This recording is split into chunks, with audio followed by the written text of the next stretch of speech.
দুলাভাই, আপনি আমাকে গোয়াল ঘরে নিয়ে আসলেন কেন? আমি বললাম, আজ আমি তোমার কোনো কথাই শুনব না। তোমার কোনো বাধা আমি আজ মানব না।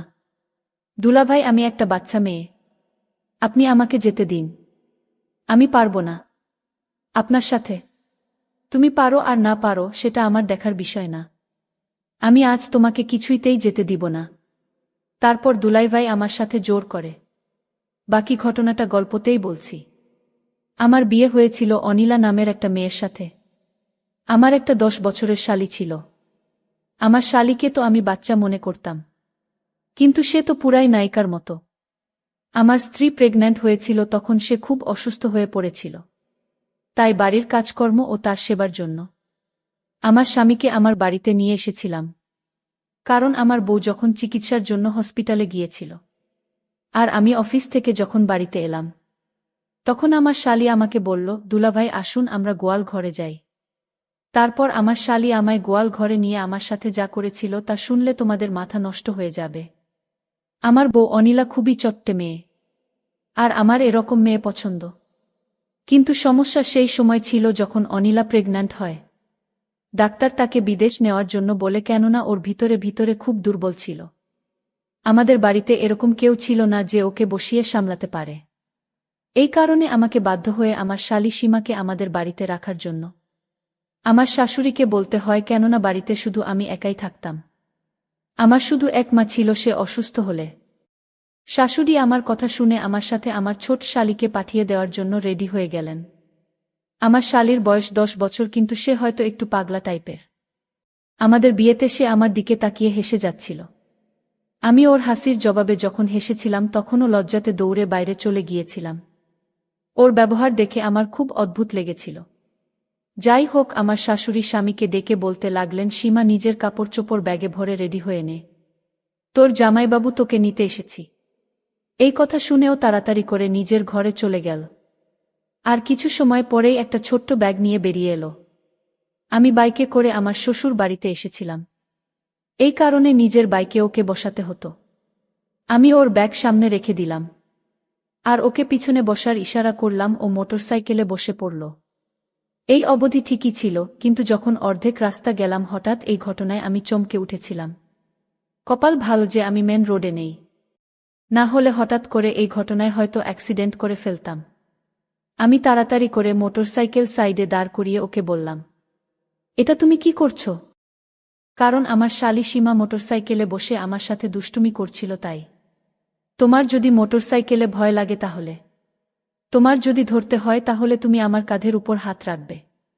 আমার কথা শুনেও তাড়াতাড়ি করে ঠিকঠাক হয়ে বসল।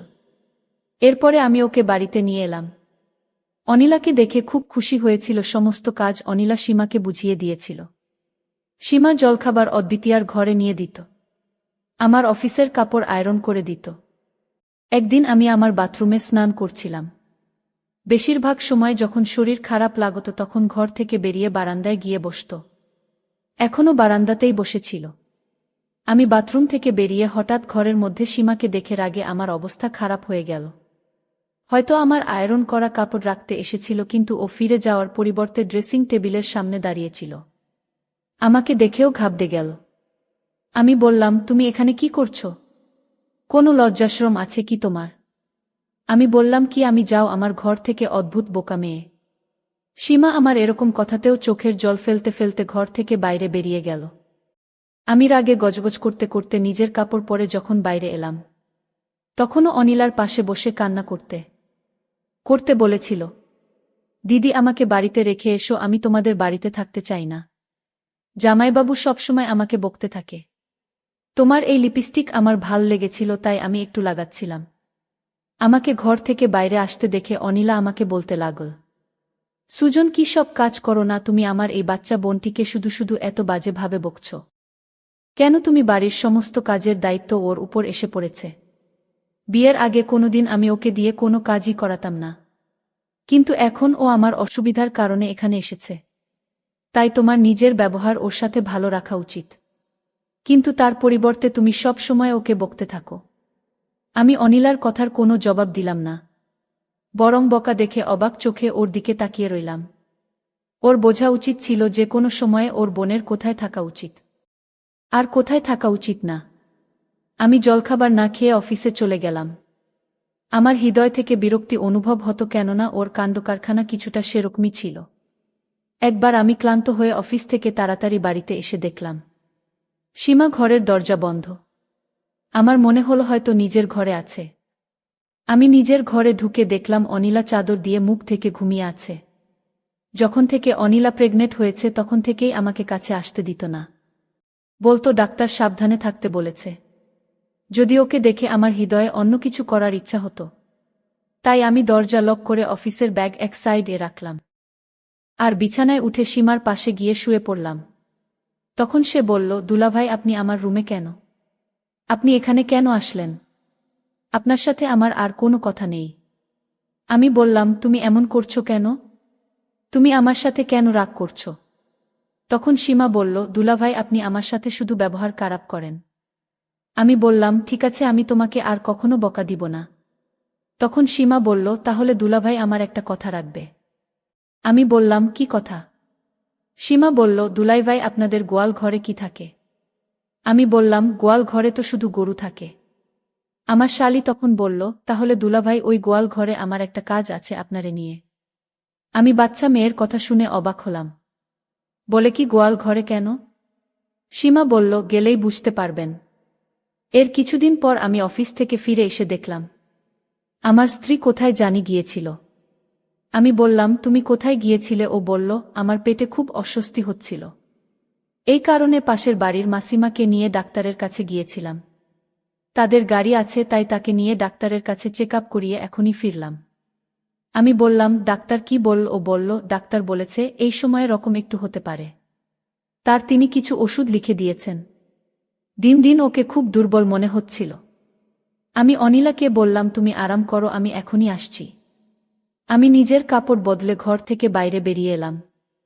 সীমা সেই সময় রান্না বান্না করতে ব্যস্ত ছিল।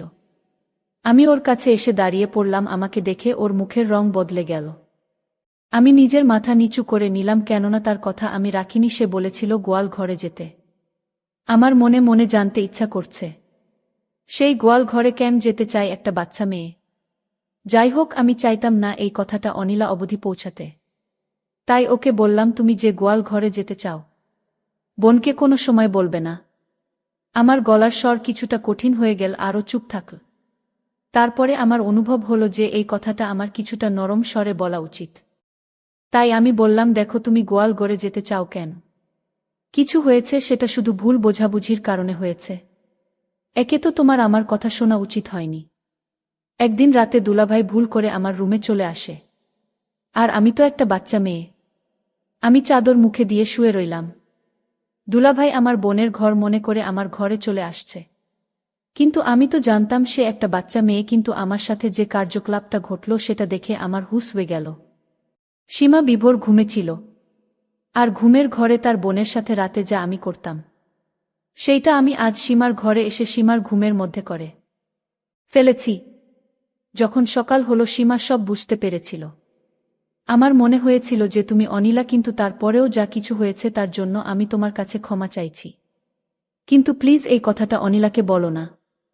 আমার নরম স্বরে কথা শুনে ও বলতে লাগল, আমাকে অনিলা দিদি বলেছিল যে আমি যেন তার ঘরে থাকি। আমি বললাম, যাই হোক, যা কিছু হয়ে গেছে সেটা ভুলে যাও। তো সঙ্গে সঙ্গে আমার কথা মেনে নিল। আর আমিও নিশ্চিত হলাম। সময় এভাবেই কাটতে লাগল। কিন্তু সীমার একটা আবদার আছে, সেটা হলো সে আমাকে কিছুদিন যাবত বলতেছিল তার সাথে আমি গোয়াল ঘরে যেতে। কিন্তু কে যে গোয়াল ঘরে যেতে চায়? আর আমিও ঠিক সময় পাচ্ছি না। কোনো সময় যাব। সে আমাকে বলেছিল ওই দিনের রাতের ঘটনাটা তার দিদিকে বলবে না যদি আমি তার সাথে গোয়াল ঘরে যাই। এসব ভাবতে ভাবতে এদিকে আমার স্ত্রীর অবস্থা আবার ঠিক বলে মনে হচ্ছিল না। সময় যত কাটতে লাগল, শ্বাস নিতেও ততই কষ্ট হতে লাগল। ওর শরীরে রক্তের খুব অভাব ছিল। প্রায় দিনই ও ভিটামিনের ইনজেকশন দিত। ওর চোখের নিচে কালো ছাপ পড়তে শুরু করেছিল। গায়ের রং ফ্যাকাশে হতে শুরু করেছে। ডাক্তার যমজ বাচ্চার কথা বলেছিল, হয়তো এই কারণেই খুব বেশি দুর্বল হয়ে গিয়েছিল। 9 মাসে তো ওর অবস্থা এমন হয়ে গিয়েছিল যে আমাকে বাড়িতে হুইল চেয়ার নিয়ে আসতে হয়েছিল, কেননা ও একদমই হাঁটতে চলতে পারত না। ডাক্তার অপারেশনের কথা বলেছিল। এই কারণে আমি আর সীমা ওকে হাসপাতালে নিয়ে গেলাম। কিন্তু অপারেশনে অনেক সমস্যার সৃষ্টি হয়েছিল। 1 ঘন্টা পরে লেডি ডাক্তার ঘর থেকে বাইরে নার্সের হাতে 2টা বাচ্চা দিল। নিজের সন্তানকে দেখে আনন্দে পাগল হয়ে গিয়েছিলাম। কিন্তু ডাক্তারের মুখ দেখে আমার হৃদয়ে খটকা লাগল। লেডি ডাক্তার বলতে লাগল, মিস্টার সুজন, আপনার স্ত্রীর অবস্থা খুব খারাপ। এটা শুনে আমি টেনশনে পড়ে গেলাম আর বললাম, ওর কি হয়েছে? তখন তিনি বলতে লাগলেন যে ও সারভাইভ করতে পারছে না। ওর কাছে অল্প কিছু সময় আছে, আপনি প্লিজ গিয়ে তার সাথে দেখা করুন। এটা শুনেই আমার যেন মনে হলো আমার পায়ের নিচ থেকে মাটি বেরিয়ে গেছে। আমি বললাম, এসব আপনি কি বলছেন? কিছুই হতে পারে না। আমি দৌড়ে তার কাছে এলাম এবং দেখলাম খুব কষ্টের শ্বাস নিচ্ছিল। আমি ওর কাছে গেলে ওর চোখ থেকে জল গড়িয়ে বালিশে প্রবেশ করেছিল। আমাকে দেখে ও হালকা একটু হাসার চেষ্টা করল। আমি ওর কাছে গিয়ে বসে পড়লাম। ওর চোখের জল ফেলেই চলছিল। আমি ওর হাত ধরে বললাম, কিছুই হবে না, তোমার দরকার হলে আমি জলের মতো পয়সা খরচ করব। তুমি ঠিক হয়ে যাবে। কিন্তু খুব কষ্টে ভাঙাচোরা শব্দ বলতে লাগল, তুমি যা কিছুই করো না কেন আমি বুঝে গেছি যে আমার কাছে সময় খুব কম। আমার স্ত্রী বলতে লাগল, সুজন প্লিজ আমার বাচ্চাদের জন্য সৎমা নিয়ে এসো না। তার থেকে তুমি সীমাকে বিয়ে করে নিও। ওর কথা শুনে হতভম্ব হয়ে ওর দিকে তাকিয়ে রইলাম। হঠাৎ হওয়া এই অবস্থার জন্য আমি একদম রেডি ছিলাম না। আমি বললাম, এরকম কথা কেন বলছো তুমি? তোমার কিছুই হবে না। ভগবানের জন্য এরকম কথা বলো না। অনিলা হঠাৎ করে নিঃশ্বাস নিতে খুব কষ্ট হচ্ছিল। আমি ডাক্তারকে ডাকতে শুরু করে দিলাম। আমি চিৎকার করে করে সমস্ত স্টাফকে এক জায়গায় করে ফেললাম। ডাক্তার তাড়াতাড়ি নার্সকে ইঞ্জেকশন দিতে বললেন। সমস্ত লোক আশেপাশে দাঁড়িয়েছিল। আমার চোখ দিয়ে জল পড়তে লাগল। কিন্তু এত কিছুর পরেও আমাদের ছেড়ে চলে গেল। আমার গুণটি সেই সমস্ত পুরুষদের মধ্যে হয়তো যারা নিজের স্ত্রীর জন্য সমস্ত স্বপ্ন, সমস্ত আবেগ কন্ট্রোল করতে পারে না। এর সাথে আমার এরকমই বন্ধন ছিল ওর শান্ত স্বভাব। আমার হৃদয়ে ওর জন্য আলাদা জায়গা করে নিয়েছিল। ওর প্রতি আমার গভীর ভালোবাসার কারণে আমি কখনো আমার শালীকে নজর উঠিয়ে দেখিনি। আমি কান্না করে বলতে লাগলাম, তুমি আমাকে এভাবে ছেড়ে দিতে পারো না। সবাই তো আমরা জীবন শুরু করেছিলাম। আমরা একসাথে জীবন কাটাতে চাইতাম, কিন্তু আমাকে ছেড়ে চলে গিয়েছিল। ডাক্তার আমাকে বললেন, আপনি একটু শান্ত হন। এখনো অবধি সীমা এই কথা জানত না যে অনিলা আমাদেরকে ছেড়ে চলে গেছে।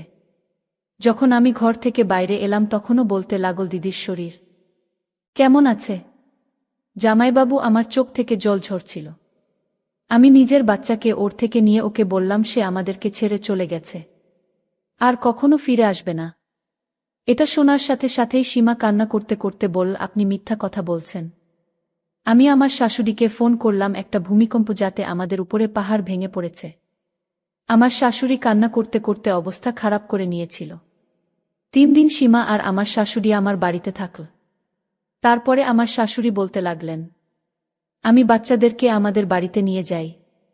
এখানে ওদের দেখার মতো কেউ নেই। আমি সেই সময় না করলাম না। আমি অনিলার চিন্তায় ছিলাম যে এখনো হাসতে হাসতে বাইরে বের হয়ে বলবে, সুজন তুমি কেন উদাস হয়ে আছো? আমি এখানে তোমার কাছে আছি। 1 মাস পার হয়ে গিয়েছিল, আমি আমার অফিস জয়েন করে নিয়েছি। আমার তখন অনিলার কথা মনে পড়ছিল, কারণ অনিলা বলে গিয়েছিল আমি যেন তার ছোট বোনকে বিয়ে করি। আমি যদি তার কথা না রাখি তাহলে তার আত্মা কষ্ট পাবে। আর তাই আমার শালী সীমাকে বললাম, আমি জানি তুমি কেন গোয়াল ঘরে যেতে চাইতে। তোমার আর গোয়াল ঘরে যেতে হবে না। আজ আমরা এই ঘরেই থাকব, যেভাবে তোমার বোন আমার হয়ে থেকেছিল।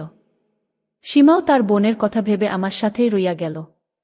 বন্ধুরা, আজকের গল্পটি তোমাদের কাছে কেমন লাগলো তা অবশ্যই কমেন্ট করে জানাতে ভুলবেন না। আর এরকম নতুন নতুন গল্প পাওয়ার জন্য আমার চ্যানেলটিকে সাবস্ক্রাইব করে পাশে থাকবেন। ধন্যবাদ।